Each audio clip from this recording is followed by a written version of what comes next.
guys, welcome back to my channel. So today I am continuing foundation frenzy, and today I am reviewing for you guys the Estee Lauder Double Wear Stay in Place makeup. This has been around for ages. I've never tried it before. If we're gonna be honest, I'm the only girl in my family that has never tried this foundation. My mom has worn this foundation for ages.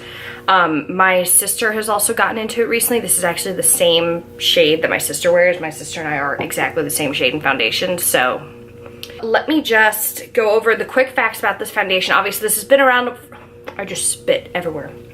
Obviously, this has been around for a while, so if you haven't heard of it, good for you. I really don't know how you avoid that because everybody and their mother has tried this foundation at least once. I do have mine in the shade 1C1 Cool Bone. This is also not the only Estee Lauder foundation that I am wearing in this series. I'm not sure if the other ones are up yet, but I am wearing another Estee Lauder foundation during this series as well, so I'm looking forward to seeing the difference between the two of them when I film the other one as well. So this comes in 41 shades, which for a foundation line is pretty good. They range from 1C1, which is, oh, there's another shade? There's an even lighter shade. Dang, if I'd known that, I probably would have gotten that. The lightest shade is Shell 1C0. I have Cool Bone 1C1, which is pale ivory beige with cooler undertones. This doesn't look very pale in the bottle, so I'm a little concerned. Yeah, the darkest shade in here is 7C1 Rich Mahogany, which is ultra deep with cool undertones, and it looks pretty deep based on the swatches that you can find online. Okay guys, so let's really quickly do some swatches. First, over here on the right, we have the Estee Lauder Double Wear Foundation in the shade 1C1 Cool Bone. Next to it, I have my Lancome Teint Idéal Ultra, my Holy Grail foundation in the shade 100 Ivoire N. Next to that is the Tarte Rainforest to the Sea foundation in Porcelain, followed by the YSL All Hours foundation that I actually tested yesterday, and that is in the shade BR10 Porcelain. Next to it is the Maybelline Fit Me Matte and Poreless in the shade 110 Porcelain, followed by the Makeup Forever Ultra HD Foundation Stick in R230. And then finally on the end, the Tarte Amazonian Clay Foundation in Fair Beige, which is another go-to foundation of mine.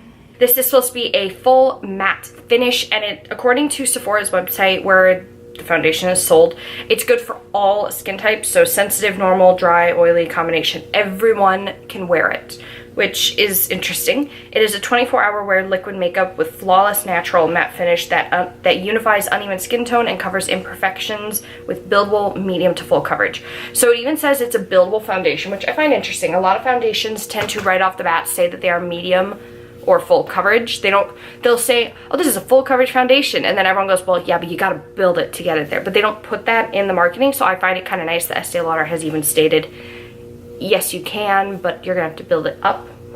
So to prime my face, I'm gonna use the Smashbox Photo Finish Primerizer. This is the primer I will be using during this series. My skin is uber dry today, so I probably should not have picked a matte foundation for today's video, but too late now, huh? So this doesn't come with a pump. This is the big design flaw. I know you can go out and buy one, but that's even more work in my mind. So I'm just going to pour, that looks the equivalent of about a pump, maybe 2 pumps of foundation. I'm going to go in on the right side of my face with the brush. This is the Sigma F80 Flat Kabuki. This looks really dark. This is gonna be so dark. Okay.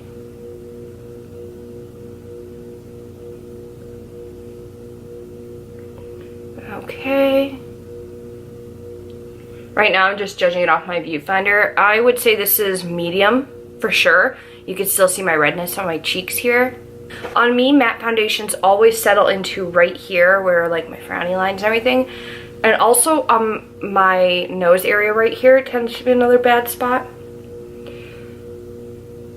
I'm gonna try and build the coverage up a little bit extra. So here's the thing, it doesn't look like a bad color match on camera. I'm about to grab a mirror, and we're about to see if that's actually true. Oof. Oh my god, no. Okay, this isn't even medium coverage, guys. Nope. Not even close. Oh my god. I can definitely zoom y'all in. I mean, obviously you can see one side versus the other on camera. Obviously cameras are misleading, so we are gonna zoom y'all in. You can obviously still see freckles. You can see how yellow this is against my normal skin tone. This is supposed to be with cool undertones. I say bull. It's not that off of my neck, to be honest, which is, my neck is darker than my face, but this looks so yellow. I have to say, right off the bat, I'm not super impressed. I'm obviously gonna try building it up in a minute, but I wanna see how the sponge side looks, but this looks a little full, and obviously this is like not, it's not even sticking to this area right here, and it's crinkling up, but you can still see freckles. This is kind of, so yeah, it obviously looks a little bit better from further away. Now I'm gonna pour out a little bit more because I ended up using more than I thought. The pouring does drive me nuts. I probably would have to buy a pump, but I have found that for me personally, 95% of the time, I prefer how sponges look with foundations that are matte over brushes. Just because usually the formula from matte foundation can leave lots of strokes, I feel like, in matte foundations. I'm not quite sure why, but that's just something I've noticed over the years. Oh my god, no. Why does this always happen when I'm doing foundation that I get an itch on my nose? Okay. Oh.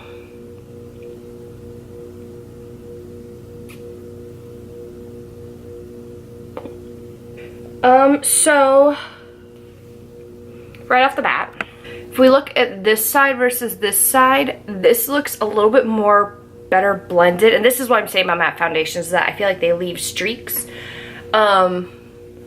I just feel like it looks a little bit better on this side. The coverage isn't any better, but it looks better than the brush side. So now I'm gonna pour out a little bit more and attempt to cover my freckles. My freckles are predominantly on my nose and my cheeks. I don't really have them on my forehead or anywhere else on my face. The only negative side is that not only do I have freckles, but I also have redness that usually doesn't get covered. It looks on camera perfectly flawless. It is not perfectly flawless in person. I'm just trying to smooth out my forehead since it also looks a little bit textured. Oh, whoa. This is oxidizing. But guess who doesn't have freckles? Oh my god, it's so weird. Freckles are gone. No freckles. Do you guys see? No freckles, no nothing. Obviously there's still freckles here because I didn't put foundation there. I'm gonna be putting concealer there. So yeah, where's my phone? So according to my computer, it is currently 1:15 p.m. I'm gonna finish up the rest of my face and then I'll be right back. Okay guys, so this foundation is oxidized. Like you wouldn't believe. I wish I had left it on my hand, but I wiped it off. This is, do you see the line forming here? This is way too yellow. It oxidized heavily. If I zoom y'all in, you can see the discoloration forming here, like around, you know. My concealer wasn't that much darker than the foundation originally was, and now there's lines everywhere. So, it's currently 1:30, so I just finished my makeup about 5 minutes ago. Let me tell you what's on the rest of my face. I set my face, because this was feeling really tacky, I set my face using the Hourglass Veil Translucent Setting Powder. I've been loving this stuff lately, oh my gosh. My bronzer is the Makeup Forever Pro Bronze Fusion. My blush is the Clinique Cheek Pop in Nude Pop, my all-time favorite. I did not pick the best lip color to go with this eye color, so I'm probably going to change my lip color in a little bit, but I'm not going anywhere. I'm probably going to take the lip color off. But I'm wearing two of the ColourPop Super Shock shadows. I'm wearing the shade Kennedy buffed into my crease, and then all over my lid and then blended into my crease to match is the Bumblebee shadow as well, which has kind of got like a goldy reflect to it. My brows are the IT Cosmetics Brow Power in Universal Taupe, and my lashes are the Double Decker Mascara by Butter London. My lip color is by Dose of Colors and is the shade Lazy Daisy, which I love this color. Just doesn't go with the bright yellow eye. Like I said, my lipstick's probably gonna be off in 5 minutes anyway. It definitely oxidized. That's the first thing I'm saying. I feel like I look very orange outside of, you know, bronzer. I feel like I look very orange compared to before. I mean, I'm sure it showed in the clip 5 seconds, you know. So yeah, I'm gonna leave this on. I'll check in with you guys about 4 or 5 hours. I'm planning to leave this on for about 9 to 10 hours this time around. Last time I could only do 8. So I'm gonna do it for at least 9 this time. And we're gonna check. I haven't done any setting spray, just the powder. So we shall see. Oh, my highlight. My highlight is the Lancome Dual Finish Highlighter in 01 Shimmering Buff. Just a nice subtle highlight for today. So yeah, I will see you guys in 4 hours. Hey guys, so I've had the foundation on for about 4 hours now. It's about 5:30 p.m. It is 5:20 p.m. right now. So here's the thing. The foundation is oxidized, just a hair. I mean, you can kind of see the line of foundation here. It's not too bad. And when I stand in direct sunlight, it looks okay. But you know, outside of a really bright white light, it looks a little too yellow and a little too dark. Not terribly. Knowing that there's a shade in 1C0, I might potentially return this and get that. I'm not 100% sure. But this might work for me come summer if I make sure to get a little bit of color. I will say it's not looking amazing, especially here, and also for some reason all around this area is just looking particularly awful, like more so than usual, and I don't know why. Changed up my lip color because I filmed another video. But everything blended out really nicely on top of it. Nothing has smudged off, nothing's worn off yet. So we'll have to keep seeing. It does say it's transfer proof, but it was so tacky when I finished putting it on that I had to set it. I didn't use a setting spray, but I did use a powder, the Hourglass one that I've been trying out lately. So there is that. Yeah, I think that's everything for now. I will be checking in with you guys towards the end of the night. Hey guys, so it's about 9:30 at night now. I've had this on for 8 hours. I was gonna keep it on for another hour, but I'm just so exhausted. I've had such a long week, so I'm gonna take off all my makeup, but I wanted to show you guys how the makeup was looking. So granted, I have a yellow light on because I don't want to reset up all my camera stuff right now. So I don't think it looks any worse than it did 4 hours ago. It didn't oxidize any further than it did initially. I will say that it's not looking so great. I think I'm starting to get some clogged pores because my skin, it just feels so heavy right now. It's not looking super great on my drier patches, and I could say with confidence that I did not have this, or that at the beginning of this video. I think it's clogging my pores, which is, you know, not a good thing. I did rest my chin, so my foundation's kind of rubbed off there. Not too badly, but it has. You know, I'd say right now, I think I need to try mixing this with some other foundations, stuff that kind of has, that just kind of sits better on my skin, you know? I want to like it. I'm not the biggest fan of the color of it, but, I mean, it could be worse. I've worn worse foundations before. I just feel like it definitely settled into all the lines and facial lines on my face. What? The facial expression lines on my face.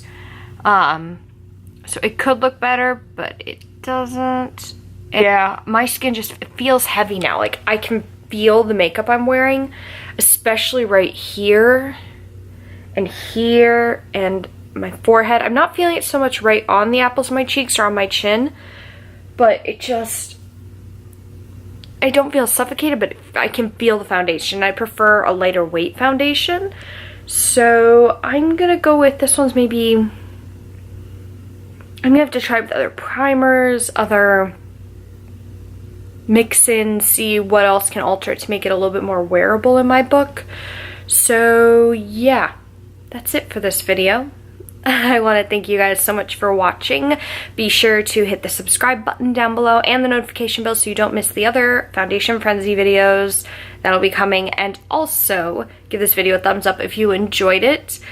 Take a guess down below on what the next video will be. Who knows?